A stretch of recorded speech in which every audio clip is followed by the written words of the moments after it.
Today, we're exposing 6 tuna products that can quietly turn your healthy lunch into a murky, mushy, highly questionable choice instead of a simple, high-protein meal.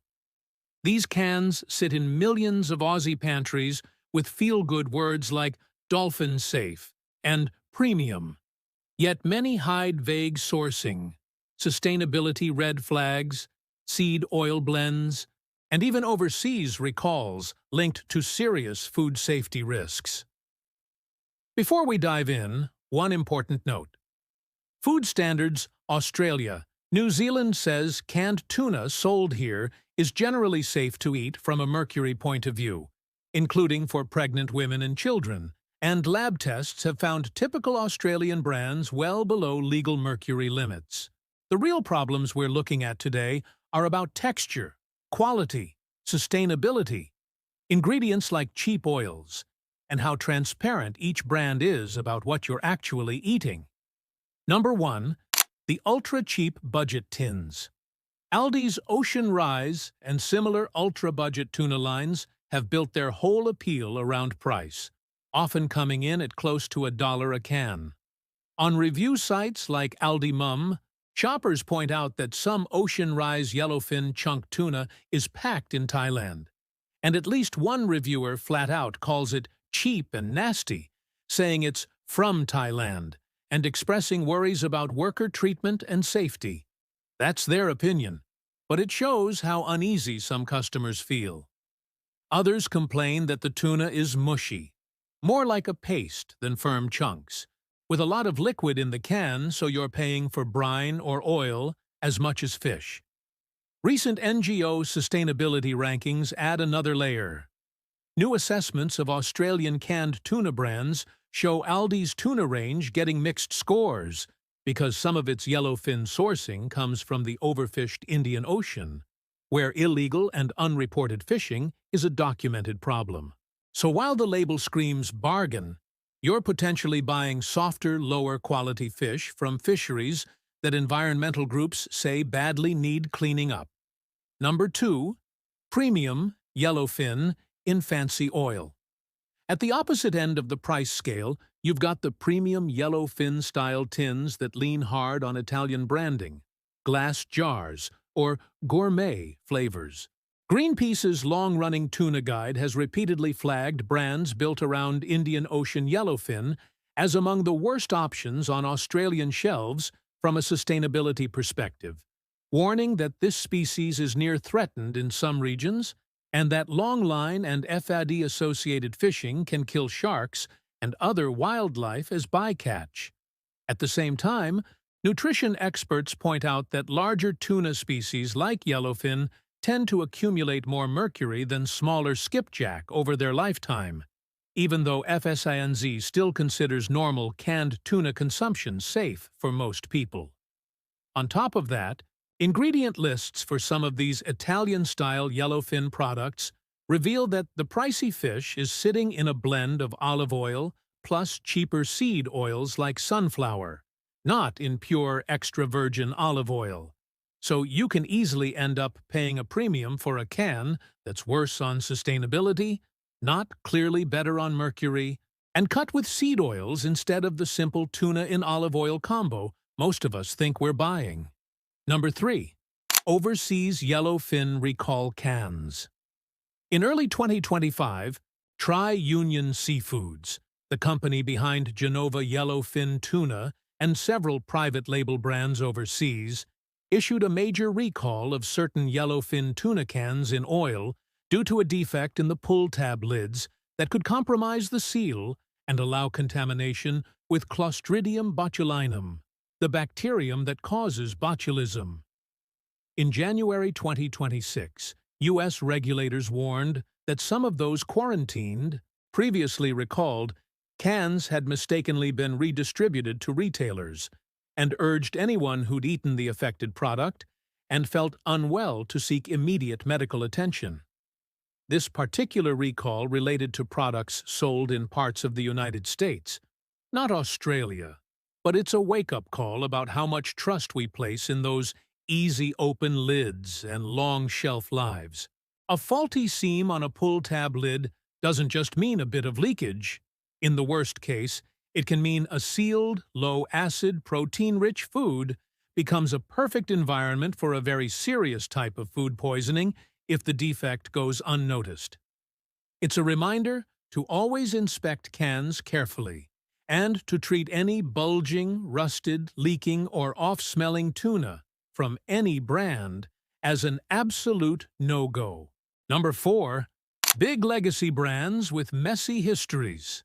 For years, John West was singled out by Greenpeace as Australia's worst tuna brand for using destructive fishing methods like purse seine nets with fish aggregating devices, FADs, which scoop up sharks and other marine life along with the tuna, Kamipom. More recent rankings show John West has improved its policies and now scores mid-pack on sustainability. But Greenpeace still notes that much of its tuna is caught with FAD-associated purse seines, rather than lower-impact pole and line methods. So, while the cans now boast dolphin-safe logos and more detailed sourcing claims, environmental groups say there's still a long way to go before this is truly ocean-friendly tuna. Green Seas has an even rougher record. In Greenpeace's 2017 Tuna Guide, Green Seas was called out as the standout poor performer on both environmental and human rights measures, with campaigners urging Woolworths to drop the brand entirely.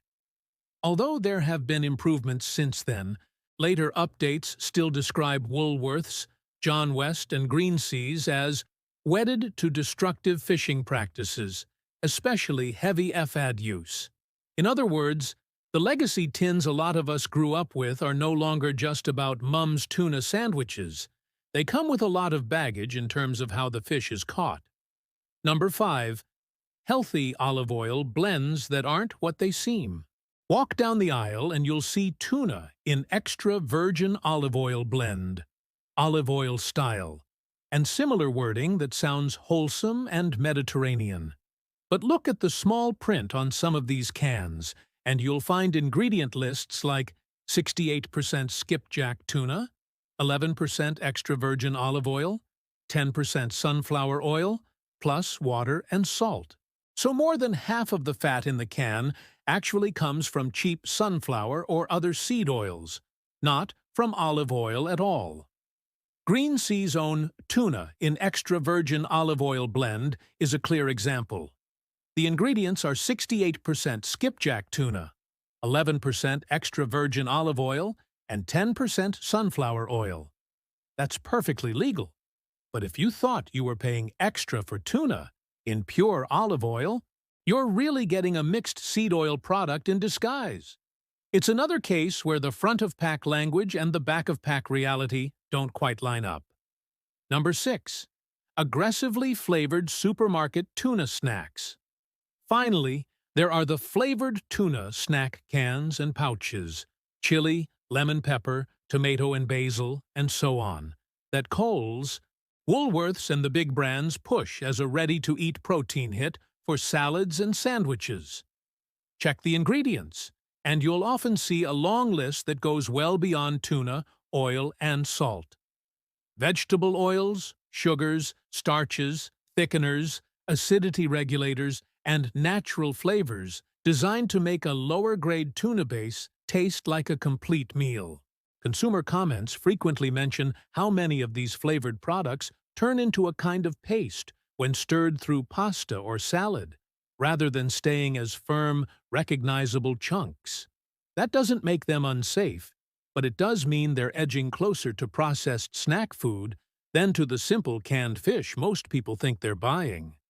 If half the can's weight is sauce, oil and flavorings, and the tuna itself is heavily shredded, you're no longer getting the same nutrition or eating experience as a can that's mostly solid fish in spring water or olive oil. The pattern revealed.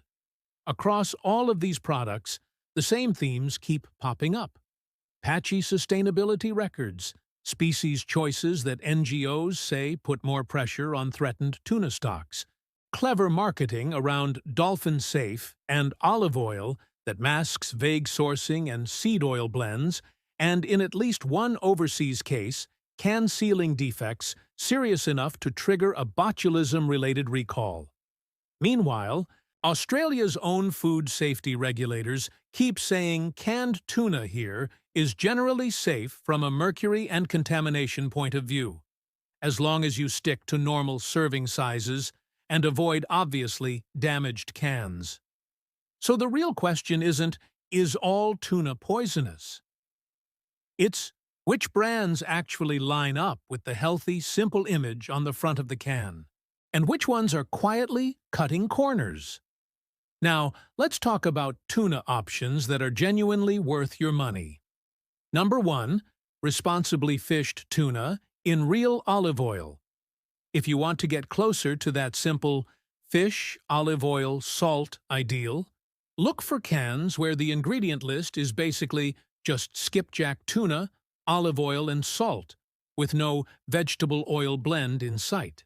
Safcol's responsibly fished tuna in olive oil is one example available in major supermarkets. It uses pole and line-caught skipjack, marketed as responsibly fished, packed in olive oil, and contains no artificial colors or preservatives. Greenpeace's rankings and the Good Fish Guide both highlight Safcol and Fish Forever as the top performers on sustainability among mainstream canned tuna brands in Australia, thanks to their focus on skipjack and lower-impact fishing methods. Because skipjack is a smaller tuna species, independent experts note it tends to carry less mercury than larger species like yellowfin and albacore, while still offering good omega-3s, and FSANZ says canned tuna made from these species is safe enough that, in theory, you could eat a 95-gram can every day without exceeding mercury limits if you weren't eating other fish. When you combine that with pole and line sourcing and simple olive oil packing, you're a lot closer to the product most people think they're getting when they buy tuna. Number 2. Small batch, clearly labeled sustainable tuna. Beyond the big supermarket shelves, there's a growing niche of smaller brands and deli-stocked tins that focus on clear species labeling and sustainable methods. For example, skipjack or albacore tuna caught by pole and line or troll, packed in olive oil with nothing more than salt added. Greenpeace and Good Fish both encourage shoppers to choose brands that can name the species, the fishing method, and the region on the can, rather than vague tuna in vegetable oil from unknown waters. These products do cost more per can, but you're paying for traceable fish, lower-impact fishing, and a short ingredient list rather than for marketing claims and blended oils. And because they're usually based on smaller species like skipjack and younger fish, they fit comfortably within FSANZ's guidance that canned tuna from these species can be a regular part of a varied diet. The real cost of cheap tuna. If a $1, $20 can is half liquid and comes from fisheries NGOs describe as overfished or poorly regulated, the apparent saving starts to look a lot smaller once you strip out the water and factor in the environmental cost. By contrast, a $3.40 can of pole and line caught skipjack in olive oil might be 2 or 3 times the price on the shelf, but you're getting far more actual fish, better oil, and a much stronger story on sustainability and transparency. Australian regulators say the canned tuna in your cupboard is almost certainly safe to eat from a mercury and microbiological point of view, as long as the can is sound. The real decision is whether you want to spend your tuna money on watery, seed oil-heavy, questionably sourced mush, or on solid chunks of clearly labeled fish in a simple oil that actually matches the front-of-pack story. Next time you're in Coles, Woolies, or Aldi, walk straight past the most problematic tins, the vague vegetable oil blends, the heavily flavored pastes, the cheapest big brand multi-packs, and hunt instead for pole and line skipjack in olive oil with a short ingredient list. Or head to a good deli or fishmonger and try a small batch sustainable tuna. Once you've tasted the difference in texture and flavor, It's very hard to go back to the mushy, murky stuff. If this video made you look twice at the tuna in your pantry, hit like, subscribe for more data-driven supermarket breakdowns, and turn on notifications. And in the comments, tell me which product shocked you most. The rock-bottom budget tins, the olive oil blend surprises, or the idea that a recall-level lid defect overseas could turn a can of tuna into a serious food safety risk. Let's start a conversation the supermarkets can't ignore.